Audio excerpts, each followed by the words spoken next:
Aretha, it's so great to see you. Thank And you. you're It's looking wonderful wonderful too. to see you. Oh, it's great to see you. Congratulations on this album. Thank you. It really is a bit special. Now, for those people who haven't heard it yet, and I've been lucky enough to hear it, it's not just you doing these brilliant songs, but it's reimagining them, really, isn't it? Is that the way you would think of it? Just doing my take on it. Which is a bit special. Thank you. It's an obvious question, but how do you choose from all the songs? Well, I didn't. Mr. Davis, Clive Davis, the chairman of RCA, had the concept. He brought the list to me. I looked at the list, and I certainly approved of it because I had enjoyed all of these songs. And many of them I bought as a teenager, a young adult, particularly the Motown song, Diana Ross, You Keep Me Hanging On. I even told Barry Gordy, you have no idea how much money you owe me. You know, with all of the records all of the Motown records I bought, please, you owe me a lot of money, Barry. But I've enjoyed them all, and particularly enjoyed redoing them. And giving them all your special take, and different beats. Nothing compares to Prince with a bit of swing. Okay, well, yes, that was the Andre 3000 production, previously done by Sinead O'Connor. I had thought of doing it in the slow rhythm, and Andre wanted to do something completely different with it. He wanted to refresh it, and decided on the jazz up-tempo feel, which was okay too. At first I was like, I don't know, and then I said, okay, let's try that. And I just kind of went back to my jazz roots. I came into the industry singing jazz. So for months at a time, I used to sing down at the Village Gate in New York, in the Village Vanguard, with the jazz greats Horace Silver and John Coltrane and Blue Mitchell and Freddie Hubbard, and all of these wonderful, wonderful, great artists. So I had a good time. Now, of course, as the Brits, we're so proud that you've covered an Adele track, Rolling in the Deep. So Okay. were you aware of Adele before? Loved it, yeah. I before Mr. Davis even came to me with that. Sure, I had seen one of her promotional pieces where children on the bus were singing, what is it? We could have had it all. We could have had it. And they were having a really, really, really good time. And they were screaming it out, they were just having such a good time. I said, hey, I love the song. I like that hook. I could have a good time with it too. So I just decided, yes, I'd love to do that. I like this song a lot. So are you always keeping up to date with music, as it comes out? Oh, sure. Music is what I do. It's what I do. And I'm very right on top of whoever is doing whatever. I suppose for you, I would imagine there wasn't really any other choice. There wasn't going to be any other career for you, was it? Because of your background, because of your dad in the church and your singing? Was it always going to be that way? I think so. I came out of the junior choir. I used to play for the choir. And I also traveled with him as a guest soloist. I would sing before my dad preached. And that is the Reverend Dr. C.L. Franklin.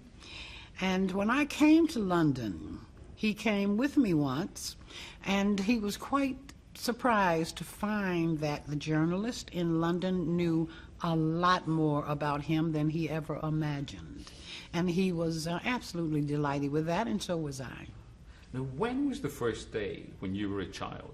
Did you think, oh my goodness me, I've got these pipes, I've got this voice? Was there a moment, were you in the bathroom? Where was it when you went, wow?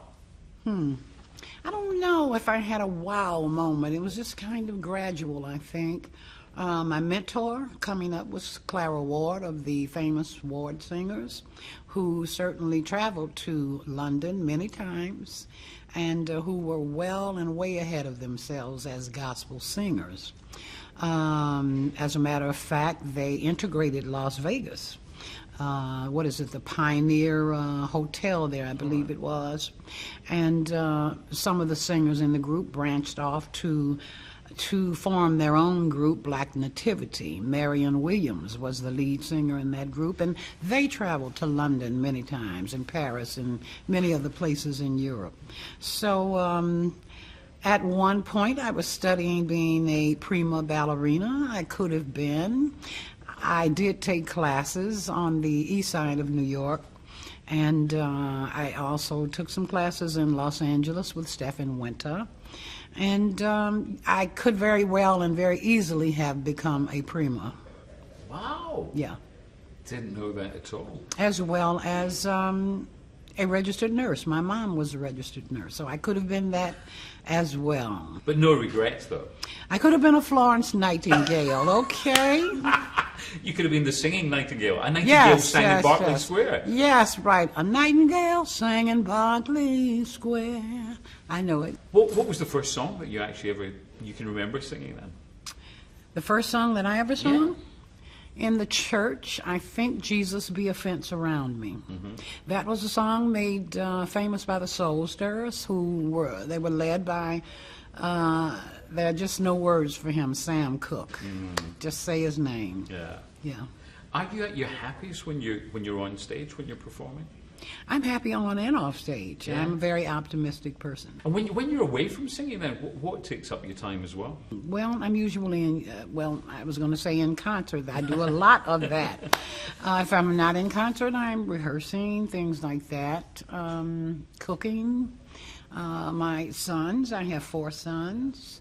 I'm a very family-oriented lady, and things like that. What's your speciality then when it comes to cooking? What do I love to cook? Baked chicken and dressing. I have a wonderful spaghetti with Parmesan.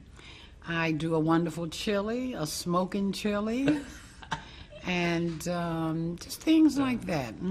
So now, when you were making this album, what were you hoping to bring to the fans? Because do you feel that there's no real I would imagine there's no real pressure for you now because you've done it all. No, I haven't.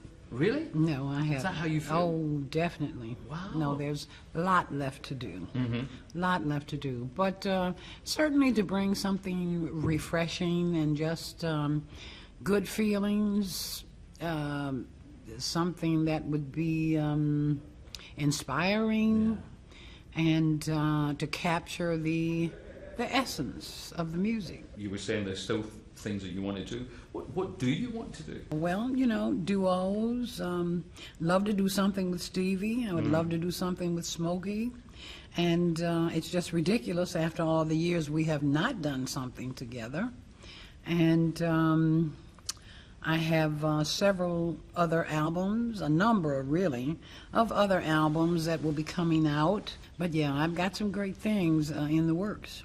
Yeah, because again, you look back and some of those duets are just brilliant. I loved the song with Elton John, Through the Storm. Oh, yeah, thank you. That was Thank brilliant. And you. of course, George Michael, the worldwide I number knew you one. were waiting. Oh. Yeah. Love George. Knew you were waiting. I always wonder, when you went into a studio, did the hairs go up on the back of your neck? How do you know when you go, this is a bit special, I've got big hit here? Well, you never really know because the people are the final factor and decision. You can love it, love it, love it in the studio, but the people are the final decision. They'll let you know whether they like it or not. Are you a perfectionist? I mean, when you listen to your own work, are you one of your biggest critics? I am somewhat of a perfectionist, yes. Yeah. Yes. There's never that perfect album? Yeah, maybe that's No, it. nothing is ever perfect. Yeah. Not 100%. 99 and 3/3. Well, I'm going to say this one is 100%. Okay. Thank you. I think you've always set the bar that high, Aretha, but this time it's there. It's sensational. Thank you so much. I do have very high standards. Well, congratulations. Thank you. And you live up to them every single time. It's an absolute joy to meet you. Thank you so much. Thank you, Ms. Franklin. My Thank you so pleasure. much.